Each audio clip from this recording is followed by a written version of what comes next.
This is the War Room with PMAC, presented by Chiefs Focus. On this show, PMAC and you provide you front office insight into crafting a championship caliber team for the Chiefs.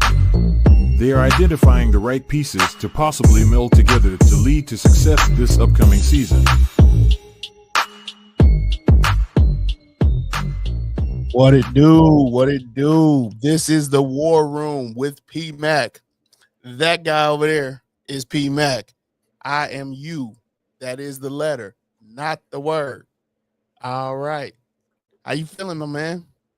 I'm feeling good, man. I'm feeling great, man. This is history in the making right here. And this is, man, we got a chance to watch history, bro. This is right here. We already are watching history because on that three-peat, no one has ever made it past the divisional round in the playoffs when they're going for the three-peat. So, the Chiefs are already there. Now we got one more hurdle to clear. Just one more. Just one. Oh, I could taste it. I could taste it. I know, man. And I got one poster up right now. It's the Michael Jordan, the last shot photo. Yeah, man. And I got a Kobe number 8 jersey. You mean the one versus John Stockton?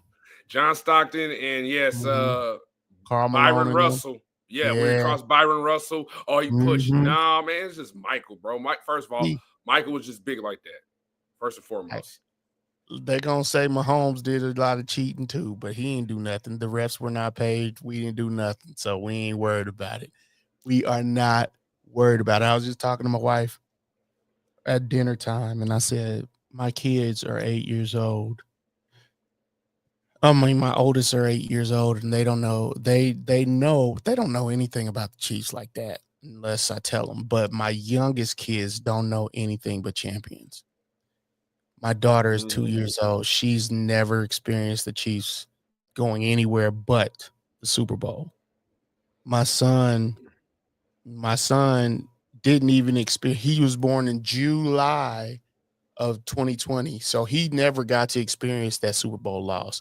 He got to experience the 2021 where we didn't make it, but it's crazy how good these kids have it as Chiefs fans, and that how we had to experience just 2012, the year before Andy got here, was absolute chaos in Kansas. Don't get me started, bro. And one of the last things that I think was the final straws what happened in that December that year, if you know what I mean, but we don't want to get into that. Yeah, that's what I'm saying. Straight up chaos. And to think, like, I was pounding the table when the Eagles fired Andy Reid. I was pounding the table for him. I loved the idea of getting Andy Reid at that time. I was like, yeah, I would love Andy. That would. I didn't know players, man. I did not know he would bring this. And then when they went and got Mahomes, I was like, okay, one Super Bowl, just let's win one. Because it's difficult to win multiple Super Bowls. It's one of the hardest things to do in sports. And so getting there the one time was fine enough for me. But then we take a couple years off, and then we're back, and then we're back, and now we're back again. These are the golden years. You don't think about golden years or golden eras of anything until you're like past them. You're living in it right now. You gotta know that it will never be as good as it is right now. I'm sorry, it just won't. It won't. So we got it, and I'm glad the Chiefs are taking advantage of it right now. Boy, I think this run could net us. We could get to what the Steelers got before Mahomes' career is over. 6 Super Bowls or more. I do believe that. Absolutely. We're already at 4. That means 2 more. That means 3 more. In 10 years, I'm getting ahead of myself, but whatever. Anyway, now that we're here, we're on the precipice of greatness. Yes. We need to talk about it. Yes, we do. And we have made it, people. Everybody, we have made it. Welcome to the special Super Bowl 59 edition of the War Room with PMAC. proudly presented by Chiefs Focus. I'm thrilled to be here with my co-host. As you know, that is the letter U, not the word, the letter U is. And tonight we were supposed to have my good friend. It was his birthday. It's his birthday tonight. Yeah. KUCD assistant researcher, Kansas University Center on Disabilities, assistant researcher, disability rights activist, and also my mentor, Brad Linnenkamp. Happy birthday, my guy, 59 years old. But he couldn't join on, but happy birthday, man. And he couldn't join on tonight, but he will be on the post Super Bowl show. So he's got you guys, but he probably give us some tips on what we could do next year, especially whatever happens. But anyway, finally, the moment is here. We are here in Super Bowl 59 to defend our crown and become the first team in NFL history to win 3 consecutive Super Bowls. Achieving this would elevate us above the Patriots and place us among the most significant sports franchises, like the 90s Bulls and the early 2000s Lakers are the two players I mentioned, Michael Jordan, Kobe Bryant. And yes, you had Shaq with the Lakers, Derek Fisher, Robert Horry, both coached by Phil Jackson. You know what I mean? Phil Jackson basically was the Andy Reid of the NBA. So we could be witnessing history here. And he's just like that coach like Phil Jackson. Hey, guys, I believe in you guys, but I'm going to leave it up to you guys if you believe in yourselves. And that's what I believe Andy Reid is, that type of coach. But anyway, we're going to prepare you for this game in the next 2 days by breaking down 3 segments. That's news to me, 3 standout performances from the AFC title game, and my 3 takeaways to make history. Let's get that on, bro. Sounds great. Let's get to the news. That's news to me. That's news to me. That's news to me.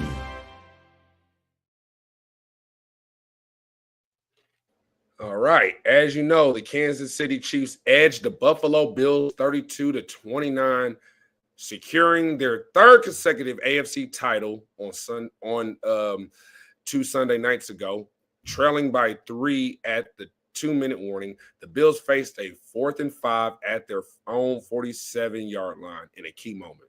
Spags called a blitz that pressured Josh Allen, resulting in an incomplete pass. The Chiefs took over, and Mahomes quickly connected with Samaje Perine, leading to a Super Bowl 59 berth as the game ended. Mahomes completed 18 of 26 passes for 245 yards and a touchdown, driving scores on 3 of 4 first-half possessions.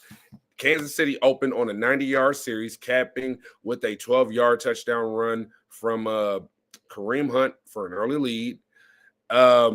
Buffalo answered with 10 unanswered points to take the lead, as we all know. But Mahomes helped KC to return to the front with an 11-yard touchdown pass to Xavier Worthy late in the second quarter. Worthy had a big night, catching 6 passes for 85 yards in the score, including that crucial 26-yard play that set up Mahomes' 1-yard touchdown scramble to extend the lead to 11.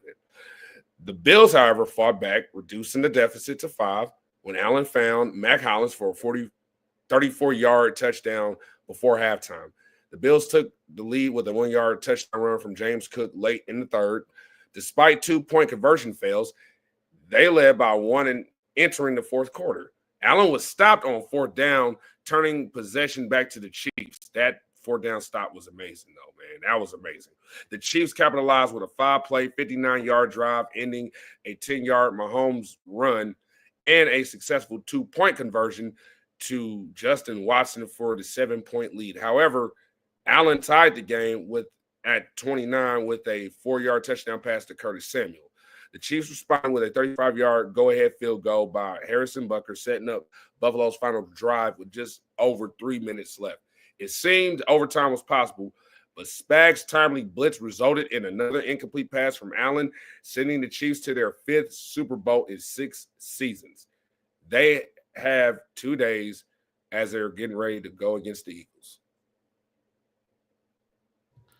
Man, we all knew the real Super Bowl, if we're going to be honest, the real Super Bowl was the Bills. That was a huge game. But given who won the Super given who won the NFC championship, I would say, like, if we were going against the Commanders, it'd be different than it is now, because this is a rematch of 2 years ago, right? We've literally only played three teams for 5 Super Bowls, 4 Super Bowls, and that's the 49ers, the Bucks, and the Eagles. This is rematch number 2. You know what I mean? And so, and so, um, but that Bills game, it took a lot of planning. It took a lot of execution. There were some things that went off the rails, unfortunately, that could have actually costed us some things. I was a little worried seeing Curtis Samuel when he caught that ball, when he caught that pass, and then the James Cook red zone run. Those 2 things worried me, but the defense stuck around and was able to dig their heels in when they needed to. And Spags, salute to you, my bro. Like, Spags called that blitz. Not only did he call a blitz, but he called a perfectly timed blitz. He called a perfect package for that blitz. Because here's the thing.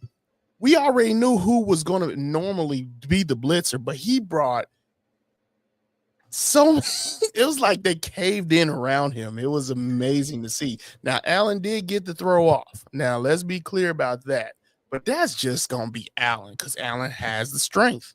He's a brute, man. He's a big dude, so he can get that.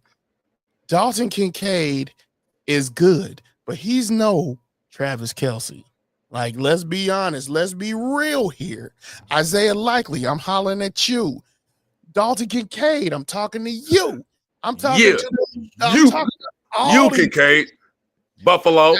As much as everybody loves to talk about how Kelce is on the decline, he's still making it happen in the postseason when it matters.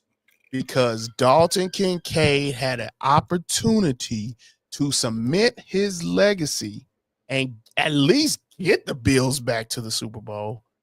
The first one since the 90s.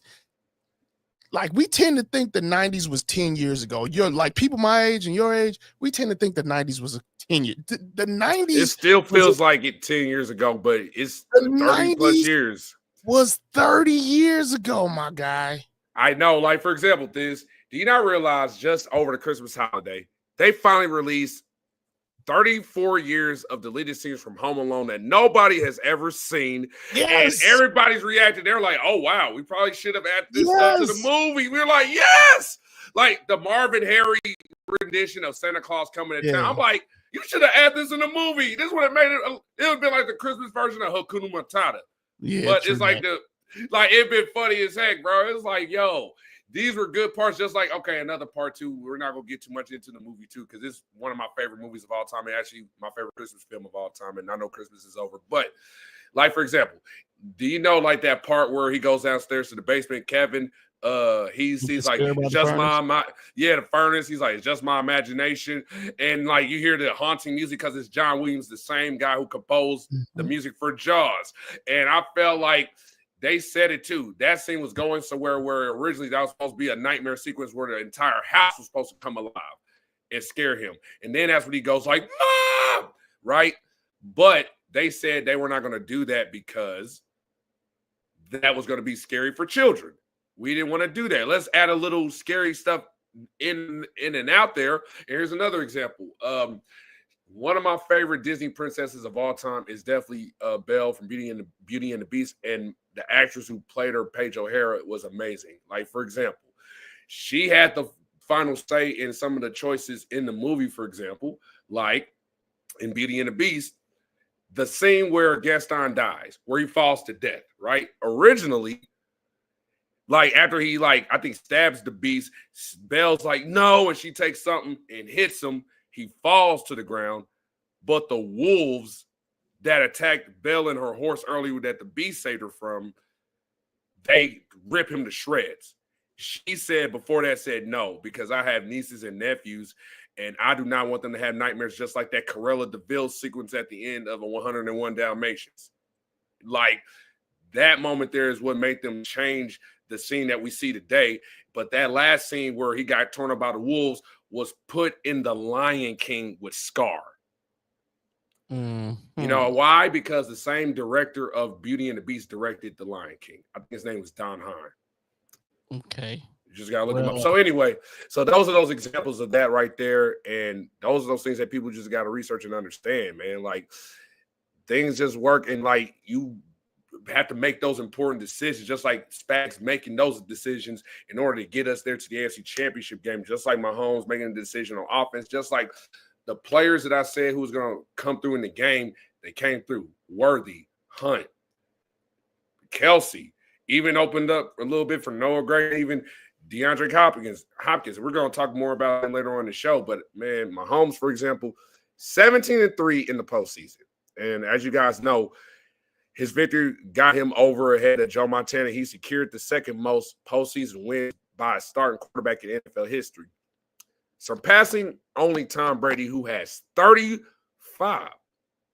The game featured some dramatic moments as Mahomes orchestrated his sixth career fourth-quarter comeback in the postseason, which places him ahead of Montana for the second most in history. Brady leads again with 9 comebacks.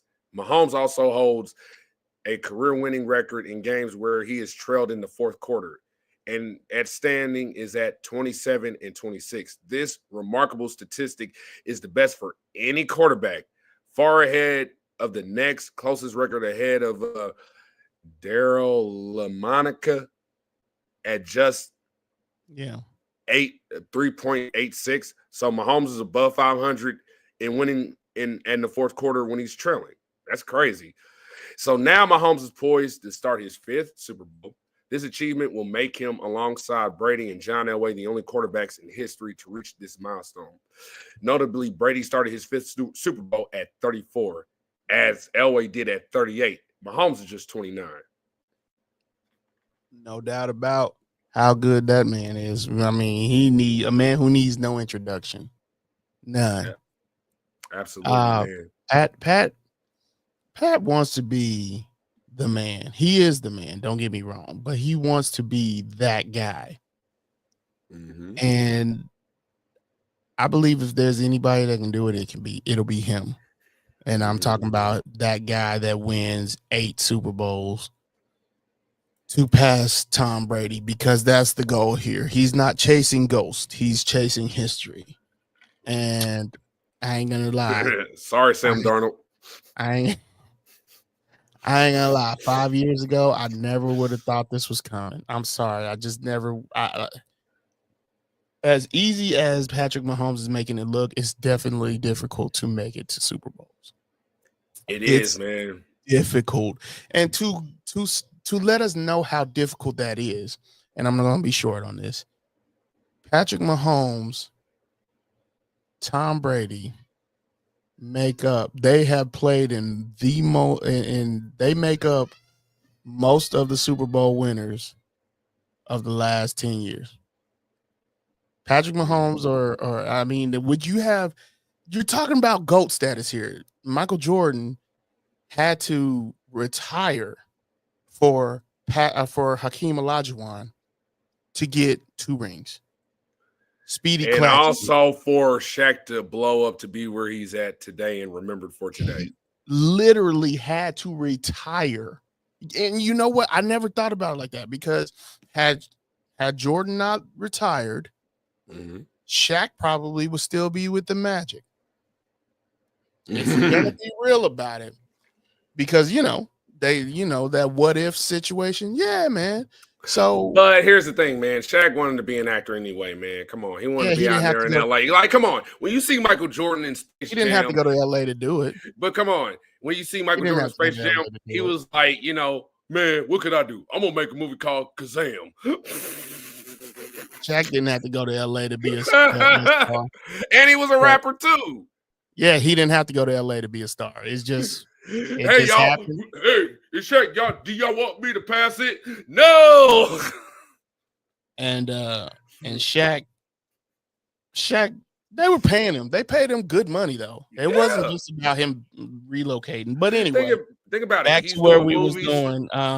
We are. But I just want to mention before we move on, movies, music, and then playing with the Lakers. He was making his money, man, and Well, they paid him $50 million, which was a crazy deal at the time. So. Right. So anyway, I just wanted to mention 2 more things before we move on to our next segment. You know, the Chiefs are the first back-to-back defending champions to return to the Super Bowl in the NFL history. 9 teams in NFL history have secured back-to-back wins in the Super Bowl. With the win against the Bills, the Chiefs are now the only team from that group to advance to the Super Bowl for a 3rd consecutive year. They are also only the 4th team to ever compete in 3 straight Super Bowls, joining the ranks of the 71 through 73 Miami Dolphins, the 1990 through 93 Buffalo Bills, and the 2016 through 2018 New England Patriots. Furthermore, the Chiefs have made history by being the first team in the NFL to participate in 5 Super Bowls within a 6-season time frame. When we talk about big deals, bro, we like again, it's crazy to see where we've come from. I used to just wish for a Super Bowl. Now we in it for real. Mm-hmm. And I knew Patrick Mahomes would get us to a Super Bowl. I never in my wildest dreams thought he'd get us to further than that, to where we're at right now. And we're already the team, the dynasty of the 2020s, right? We're already the team of the decade, period. That's just how it is. We're going to be that team. Like the Steelers had the 70s, the 49ers had the 80s, the Cowboys had the 90s, the Patriots had the 2000s. Nobody had the 10s, if I'm not mistaken. Nobody had the 10s. The Chiefs got the 20s. It's amazing. It's amazing. It is, man. So I have to brag a bit, man. Remember last show and one of the 3 keys to victory against the Bills, I mentioned on the 3rd final key, somebody special, number 81 by the name of Nico Remigio. Bro. I predicted that return, man. Either it was going to be a really more kickoff return, but I even mentioned it, punt doesn't matter because he's impressive either way, man. That 44-yard punt return against the Bills was phenomenal, bro. Like that field vision, that vision, even to follow his blocks when he sees the gaps opening. Yeah. That's what I saw. And, bro, just remember this. The Eagles are just as weak as the Bills in both phases as well, too, man. And the Eagles, matter of fact, have given up the 9th most kickoff return yardage per game, per punt, per kickoff return. So, yeah, you remember Kadarius Toney. And here it is, the other thing you got to consider. Not only Kadarius Toney and all the guys that Dave Tobin's worked with, yes, Tyreek Hill and Co., but don't forget one name, and he made history years ago. As a matter of fact, about almost 20 years ago, 19 years ago, by the name of Devin Hester, who was also another guy who was coached up by Uncle Dave. Opened up the Super Bowl with a kickoff return touchdown. I'm not saying that could happen, but I wouldn't be surprised if Remigio makes it. It could happen. I'm just saying. I'm jumping ahead of myself, so I'm not going to say that. Go ahead. Continue. No. I'm just saying. That's all I got to say on that one. So, yeah, I mean, we'll continue. We'll move on because I'm not going to jump ahead of us because my statement will make us move forward quicker than I want to. So you can continue. All right, here we go. Our next segment and our next one is about the 3 standouts, one of my favorites. So as we're back in the Super Bowl, mainly due to the standout performances of these 3 players or a unit can qualify for this as well, who significantly contributed to this team's thrilling victory over the Bills.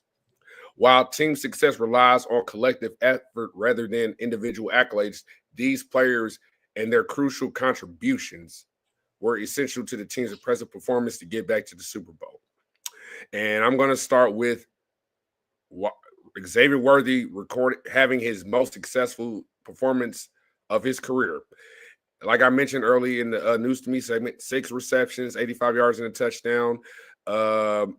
He also reached over 100 yards from scrimmage for the first time, finishing with over 101 total yards. Since week 11, Worthy has at least had 40 yards receiving per game in the last 9 consecutive games. And this season, he has led the Chiefs with 10 total touchdowns from scrimmage. Remigio. I'm sorry, Worthy. I'm sorry. I don't know where I'm getting Remigio from. That's my standout of the game, I guess. But oh yeah, Worthy has exceeded my expectations. He really has. When I saw him, I thought he's a wiry kid and a wiry fast guy. And so I definitely wasn't thinking Tyreek, because as fast as Tyreek is, Tyreek's strong, bro. Tyreek is super strong.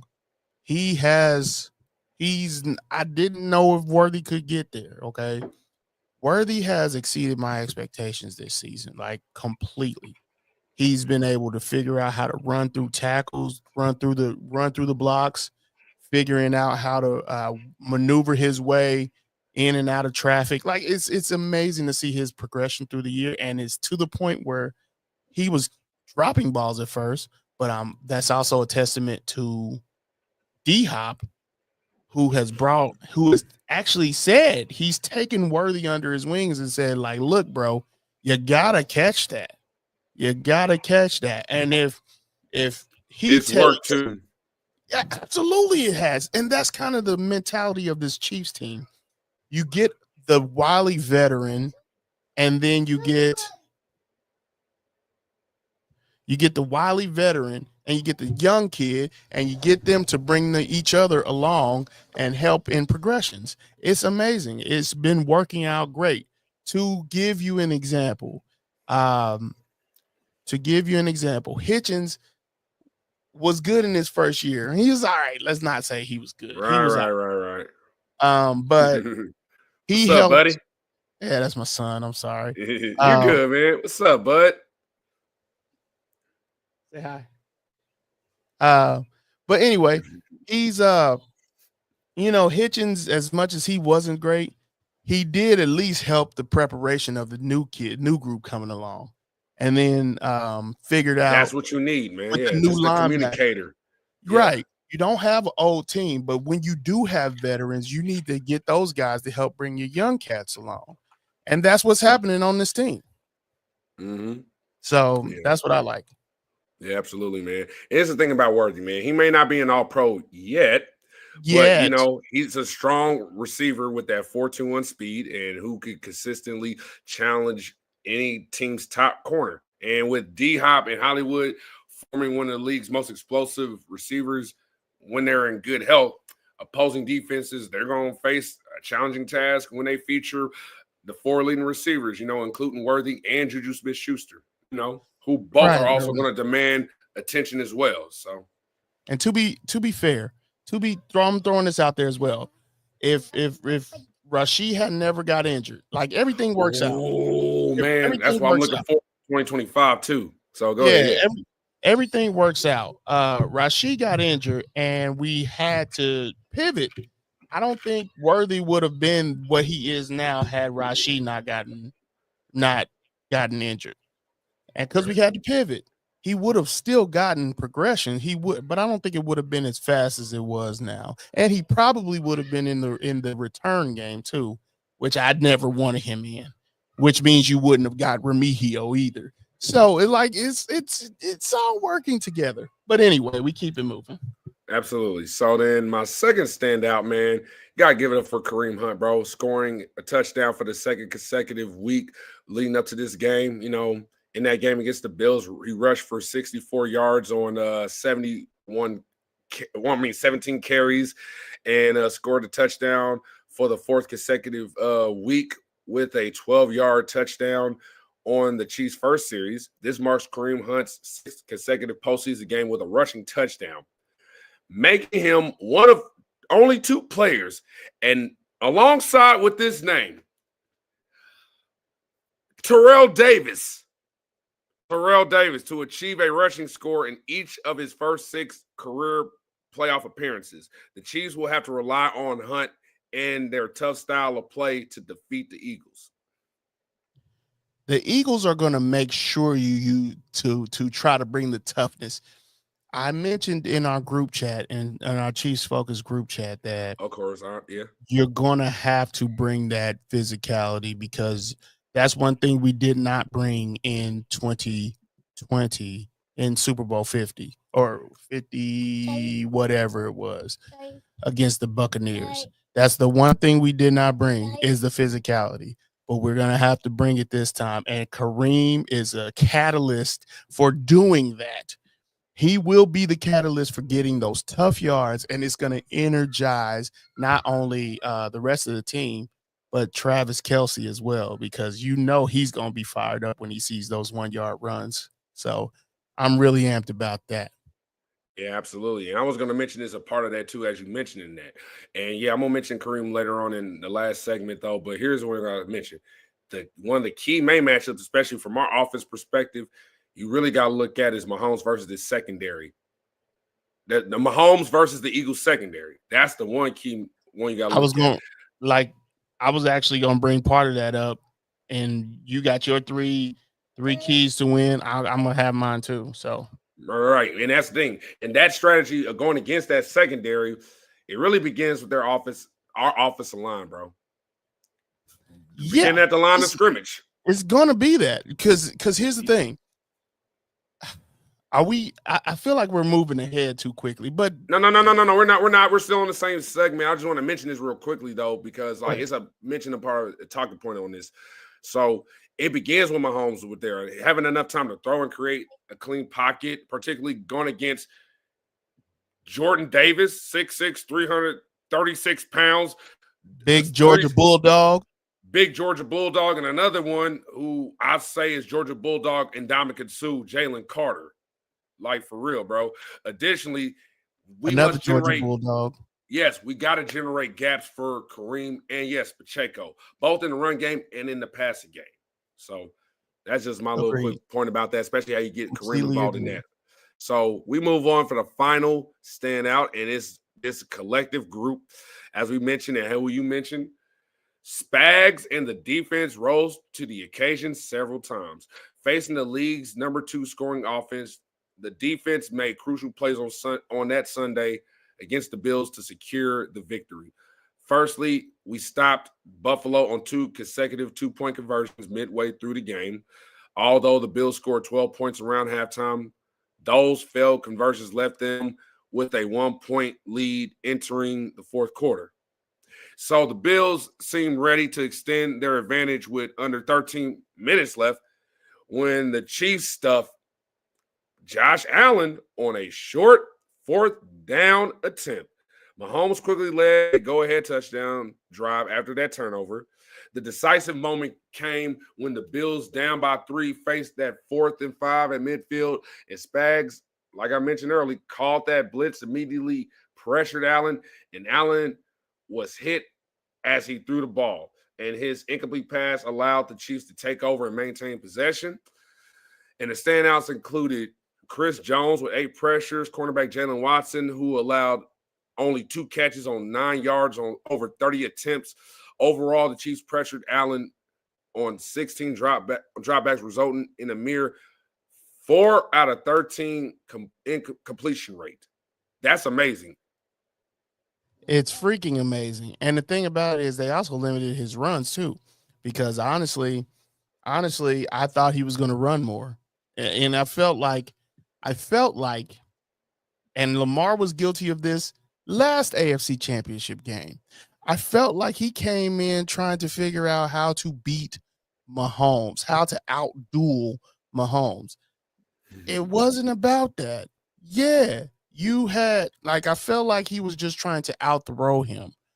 That's what he does. That's what him and Lamar is going to do. And Jalen Hurts, they're always going to try to outduel Mahomes, and Mahomes is like checkmate every time. And look, that's the situation when you're talking about going up against the Chiefs, you're not just going up against the Chiefs. Your quarterback is literally going up against Patrick Mahomes in his own mind. I'm not even talking about in real life because that's not a reality. That's not a reality. But in your mind, you got to get out of your own way in an effort to make sure that you don't try to chase something that ain't there. And chasing Patrick Mahomes is not where you want to be. Chasing Patrick Mahomes because the game plan is bigger than Patrick Mahomes. The mental talent, mental mentality. Like, bro, it ain't just Patrick. It's Andy Reid. It's Spags. It's Uncle Dave, man. All three phases. Yeah, absolutely. And that's one of the things that guys who are really, really good at their job, like the Jalen Hurts and Brad Beach, like those guys, those quarterbacks, they come in here and they want to win the game, but it feels like they can't get past. They want to beat Mahomes. They don't want to beat the Chiefs. They want to beat Mahomes.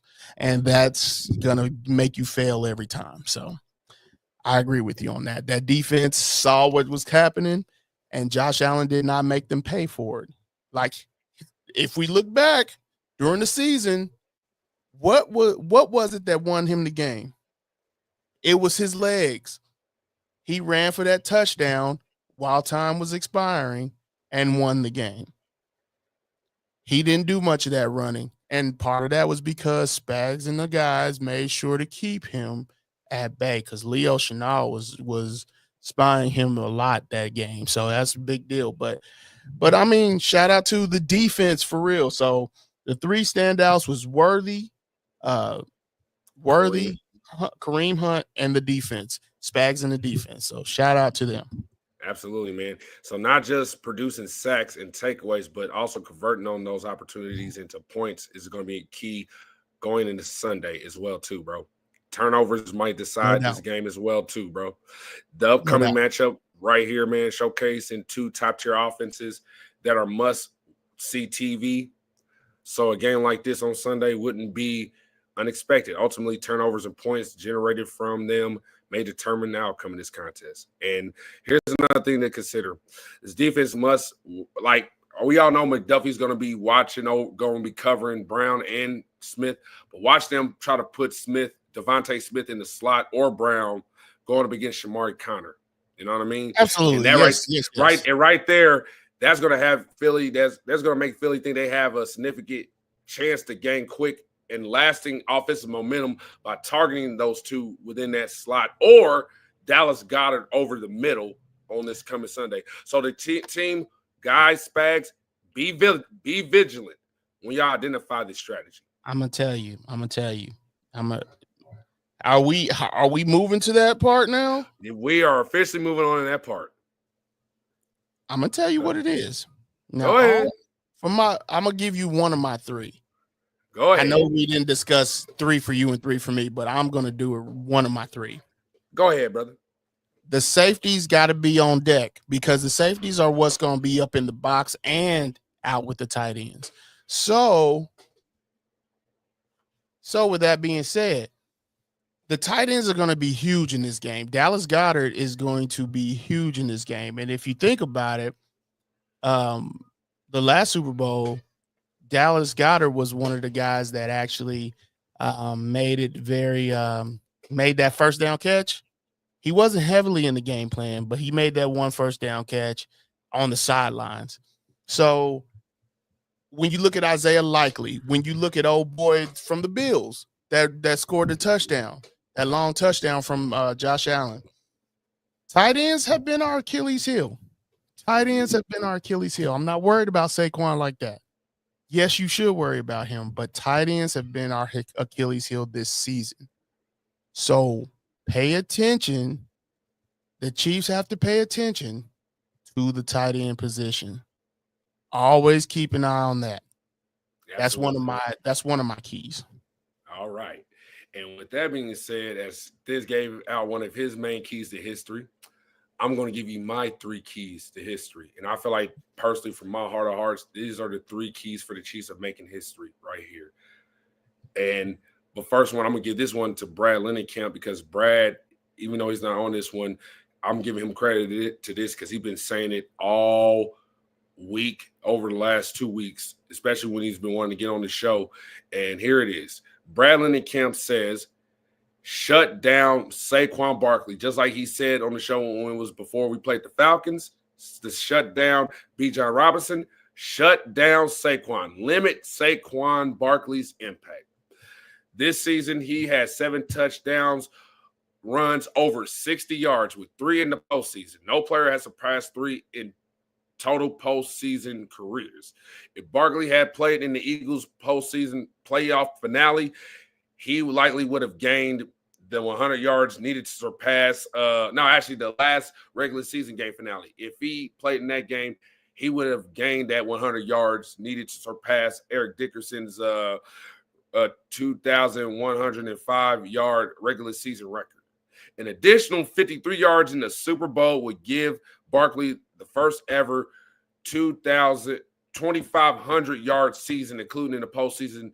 No running back has ever done that. 53 yards, man. That's crazy. Yeah, that's all. Yeah, and he only needs 30 to exceed. And the same name comes up again.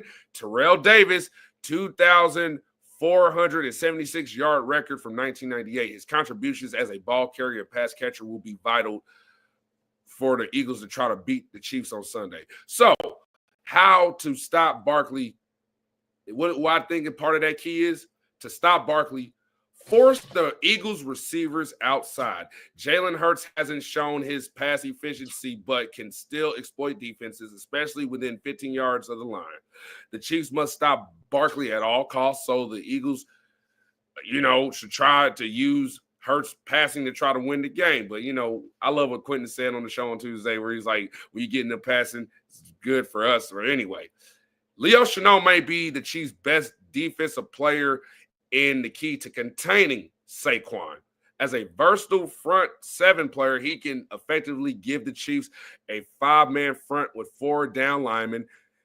His skills, as you saw, is setting the edge and shedding blocks, and that will definitely help limit Barkley's running lanes. And I predict Chenal will at least have double-digit tackles, and he'll earn praise from Mahomes as he collects another MVP trophy. You know how I am about Leo.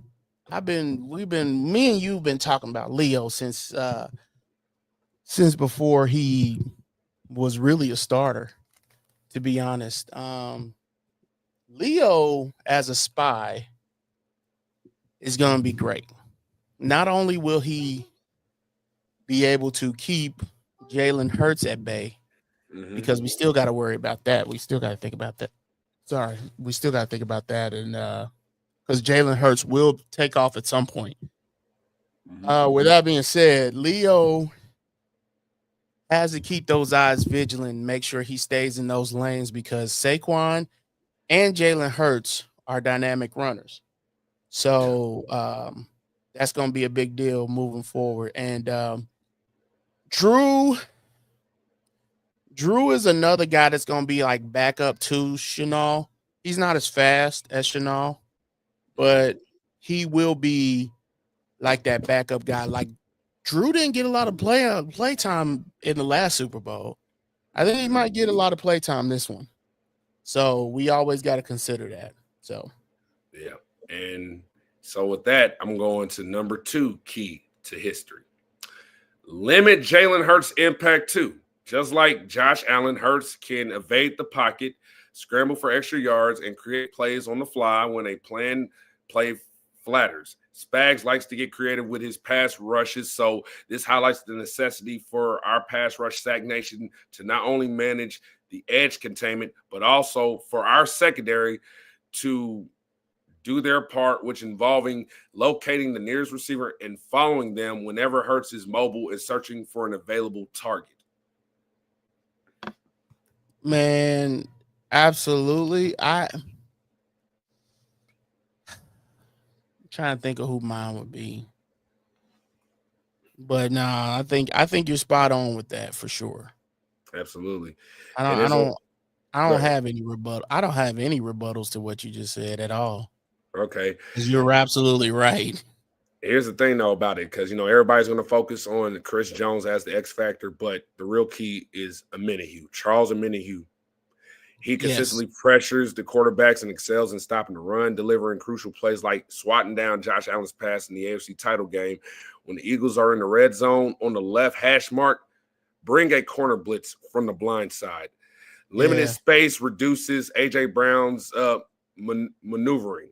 So to force errors, hit Hurts from behind, stack the defensive line right, rush forward with Karl Loftus collapsing into the C gap. When let Chris Jones or Wharton loop around him, drawing the left tackle, Jordan Mailata. I forgot his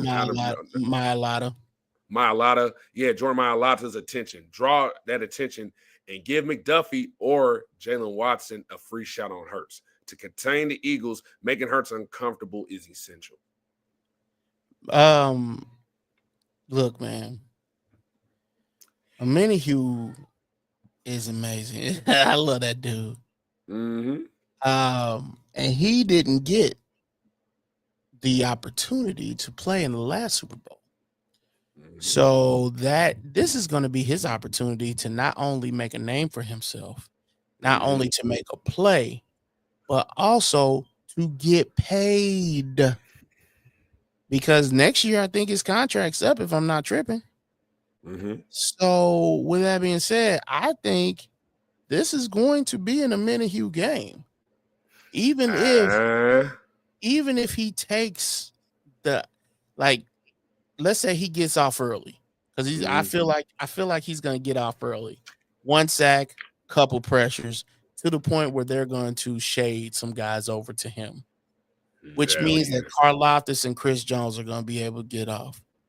And then you offer in if that happens in the way that I'm imagining it, then that means you put FAU in with the speed package. You know what I'm saying? So I'm with you completely on that. Right. And here's the thing I was going to say about Jalen too, why this is going to be key. Because yes, Jalen versus our pass rush is also key to this game as well too, man. That everybody going to have to watch out for it, because just like Lamar Jackson, Jalen and Lamar take crucial sacks exactly when they can't afford to lose yardage, and we got to take advantage of that. And yes, save this video clip just like what I said on Tuesday. Schroeder Sanders, the son of Deion, quarterback from Colorado. Shador. Okay, forgive Shador Sanders. Forgive me. If you guys are watching this, forgive me. You good. Shador Sanders. You good. Shador Sanders will be the same type of player. No, but I can see that. I'm just saying. I can see that. If he had worked with a guy with a mind like Andy Reid, I guarantee you he won't be that type of player. He will learn how to play it smart and everything. And I mean, it's great to have the confidence, but to me, sometimes what's that going to get you if you don't have it all together? You know what I mean? So, with that being said, my final and third key to history, and this is the final third key that could help us win Super Bowl 59 and be the first team to ever three-peat ever. We got to, guys, score more than 28 points. Probably, try to go for the 40, 50. I don't care. Go for it. Since week 15 with Mahomes and the starters, the offense has shown improvement, and they need to maintain this trend for the final game. Excluding the Broncos game, they have posted impressive figures, averaging 26, almost close to 30 points a game, with the 360 total yards of offense and 32 points against the Bills. That's the first time we scored over 30 points this season. The Chiefs must be effective in the red zone and turn their opportunities into touchdowns. Put Xavier Worthy in motion. Vic Fangio has a strategy to stop Worthy. Moving the speedster could be key to uncovering that strategy. It would also allow the Chiefs to execute the jet sweeps, fake the sweep, and let Andy Reid utilize whatever route combination he prefers to create space for another wide receiver underneath. Use Travis Kelce or D-Hop as decoys. Both, especially Kelce, has appeared refreshed during the postseason. Big Yeti, but he only had 2 catches for 19 yards because, Sean McDermott schemed him out of the game.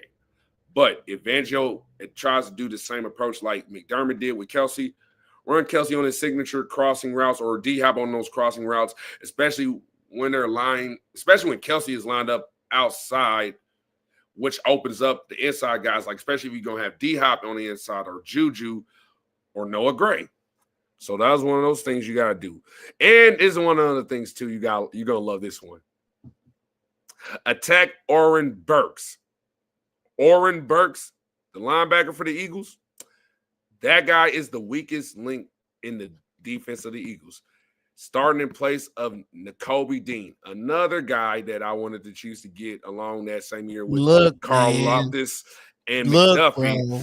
Yes. Go ahead. So No. You keep going. I'm just agreeing with you on Nakobe Dean, another Georgia Bulldog. Dude, man, we're gonna get one of them. We're gonna get one of them. It don't matter. It's fine. It's all good. He dropped in that draft. And I was like, come on, but we got Chanel though, so I'm glad. Hey, it don't matter to me. Even still, he dropped so far in that draft, and I was like, bro, the Chiefs almost have the opportunity to get him, but they had a plan, so I couldn't be upset. I was upset at the time, but it worked out. I wasn't mad when we got Chanel. I was like, okay, that's fine. No, I was fine when we got Chanel was like plan B, and it's worked out very well. But this thing about Burks, he was the former Packer linebacker, but this guy should be tested early, especially underneath with Kelsey, to go after his coverage ability as a linebacker. He's one of the worst coverage linebackers in the NFL. You challenge him downfield off play action and force Kelsey into his zone. Either Burks, or let me just say it for the Swifties out there, either Burks will oversue Taylor's boyfriend, creating space for a crosser underneath, or Taylor's boyfriend will have a favorable matchup downfield. If this strategy is effective, Fangio will have to scramble to adjust his defense, potentially exposing other vulnerabilities in the Eagles secondary for the Chiefs to exploit. Chess, it ain't checkers. It's not checkers. It ain't checkers. This is chess. And that's the thing. This is what I really want to see played here. Yep. To me, the key opportunities are going to be it's coaching against coaching. I really do believe that. I think it's going to be scheming from both sides. And because I do think both quarterbacks are obviously capable, but we're talking about Nick Sirianni going against Andy Reid when it comes to the game plan. Kellen Moore going against Matt Nagy. Kellen Moore going against come on now. Kellen Moore going against Spags, and Nagy going against their defensive coordinator, Vic Fangio. So with that being, let's not forget the special teams coaching, because it's gonna matter in this game. And I do think Nico Remigio. But you mentioned scoring points without the necessity of having Bucker's leg involved. It's gonna have to happen. It's gonna happen. Like, Bucker has always been a huge part of the Super Bowls. I think, trying to think of the one he didn't, but it doesn't matter. All I'm saying is, I think you're gonna have to use his legs to not be overreaching. You know what I mean? Because if you don't, at some point they will stop you. You ain't got to go for fourth. We ain't the Lions. So I do believe that it's gonna come down to all three phases of the game. And it's gonna come down to not just coaching, but being able to call the right plays at the right time. And if Andy and Nagy can figure out a way to get their coaches on their heels, it's going to be a long day for them. They can get out of it, but it's going to be a long day for them. So, yeah, that's how I feel about it. Well, that's all I got for tonight. Well, that's great, man. We are ready I am amped. Ready to put 3 rings. Oh man, you don't know. You never realize how few opportunities you have to to be a part of history. And yeah, I'm just a fan, but I done seen this team go through some horrible times. Like for real. Like for real. Just like I love how Mahomes was honest. He just straight up said to this day that Super Bowl in Tampa haunts me. He should feel that way. And I'm gonna be honest with you. That's where I have confidence in this game. And like I said before, I think the Eagles are gonna try to do what the Bucks did. I said that in our group chat with us and Chiefs Focus. Like I said, I think that the Eagles are going to I replayed that game today. First time ever. I hate that game. But they're going to try to they have the manpower to do what they did in Tampa. They're not going to be able to because Mahomes is just a different person now. He's going to take he knows how to throw. They're not in Tampa. You're in New Orleans. Oh, come on now. Come on. It's going to be different this time around. And Pat is different this time around. And he's motivated. And he doesn't want it too much. There's so much going on. But I do have the Chiefs winning this game. Can't wait. Absolutely. In the words of Bart Scott, the Chiefs hater. Can't wait. Well, all I got to say is 3-peat like Thanos. But like I'm going to talk like as if I'm Thanos. 3-peat inevitable. Inevitable. Inevitable. Snap. That's Indeed. It. Let's go for it, baby. History. I'm looking forward to it. And regardless of what happens, we will be on as Chiefs Focus. We will be on post game.